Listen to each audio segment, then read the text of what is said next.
Good morning Philippines, good morning guys. Ayan guys, unang-una pa sa lahat, thank you so much kasi patuloy niyo po akong sinusubaybayan sa ating mga ginagawang mga munting vlog.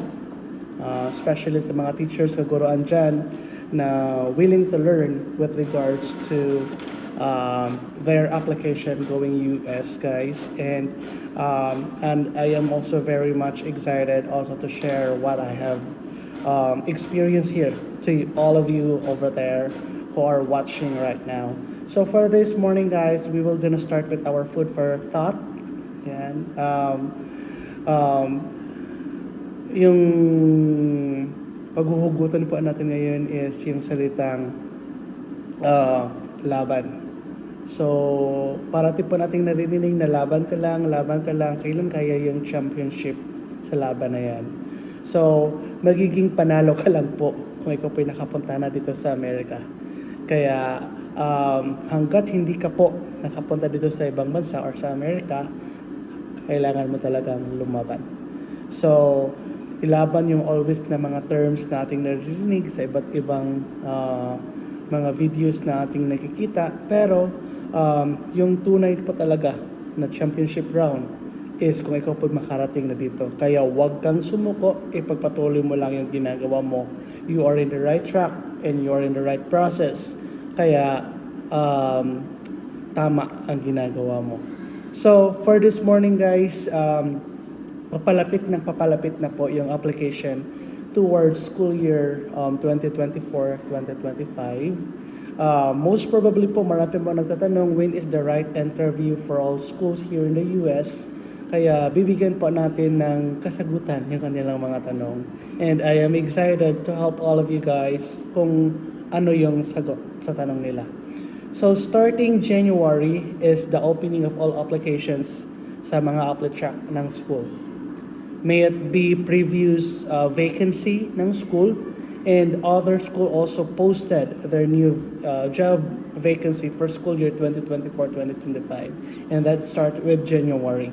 And sa tanong mo kung kailan sila mag-uumpisa na mag-interview, as long as mayroon na po sila mga applicant, nag-start po sila ng interview. But mostly po, all schools, nag-start po sila ng interview in April or May. So March, April, May, June, July. So, yun yung time frame po sa 4 na buwan kasi nga dapat andito ka na po by July or August. So, yun yung time frame na tinitingnan ng mga school heads dito sa US para talaga makakuha sila ng teachers to fill in the gap or yung vacancy ng school for school year 2024-2025. So, isa din pong tanong natin sasagutan is, dahil daw po malapit na yung bakasyon, ano pa daw po yung kaibahan sa bakasyon dito sa US at bakasyon sa Pinas? Of course, nasa US tayo, 2 months vacation. Wala pong disruption yan. Kaya tayo po yung makakauwi ng Pilipinas na wala ka pong alalahanin. So at the end of the school year guys, lahat po ng mga needed documents na kailangan mong i-submit sa school, i-submit mo na kasi nga wala na pong balikan or wala na pong disruption na mangyayari for 2 months. Yan po yung napakaganda dito guys. Lahat po ng mga schools after the school year end talaga, lahat ng teachers are free to do whatever they wanted to do.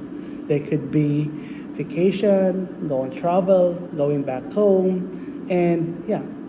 So yung mga principal, walang text, walang email na nakukuha yung mga teachers kasi nga focused on their 2 months vacation. So kung ikumpara natin sa Pilipinas, hindi talaga natin maipagkakaila yung difference talaga. Na kahit na bakasyon, yung teacher ay pinapareport, mag-liquidate, marami pa, mag-canvas, so marami pang ginagawa. But here, totally free. Yun talaga yung pinaka the best na of course na ating masasabi sa mga kaguruan dyan. And especially during break, so kung may break tayo sa Pilipinas, hindi pa rin may pagkakaila na may mga teachers na bumabalik sa school just to continue the work that they have to submit, especially kung mayroong mga deadline. But here during break, makakagala talaga yung mga teachers, especially as like we have 5 days break or 4 days break. So that's the time talaga na wala po talagang nangyayari. Wala ka talagang ma-receive na email from the school na may report na isasubmit. And yung pinakamaganda po dito guys is wala po kami mga reporting. So kung may mga report man kami is napakasisiyo lang talaga. So kung yung report na ginagawa natin sa Pilipinas, hindi po nakakalahati yung ginagawa dito. So most probably po yung mga reporting is yung ano lang, based lang sa classroom na data mo. But aside from that, wala pong pinapagawa dito yung school namin.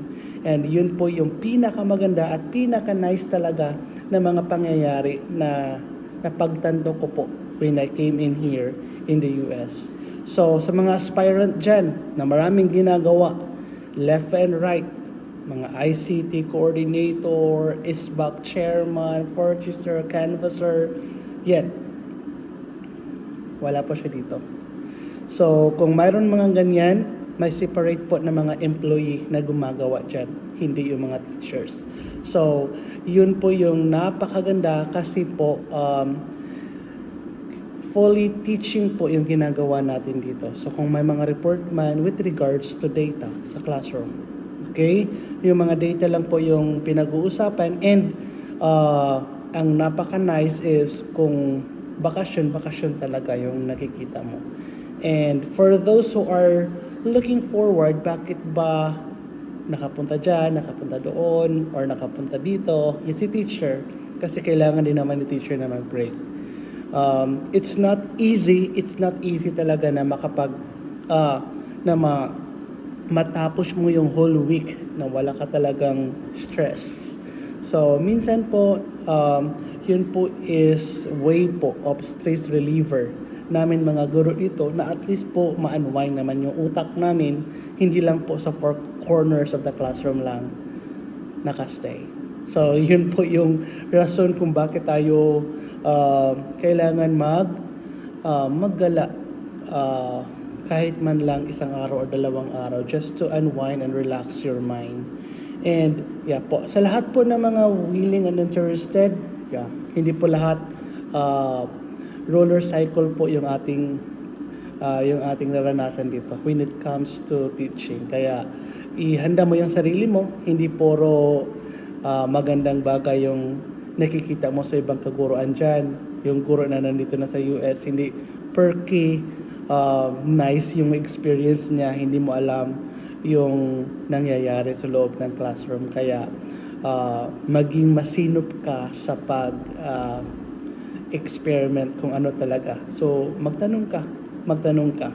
Kaya in that way, you will be able to learn and you will be able to realize kung dito ka pa talaga or dyan ka lang. So, yan po yung mga kailangan mong isaalang-alang.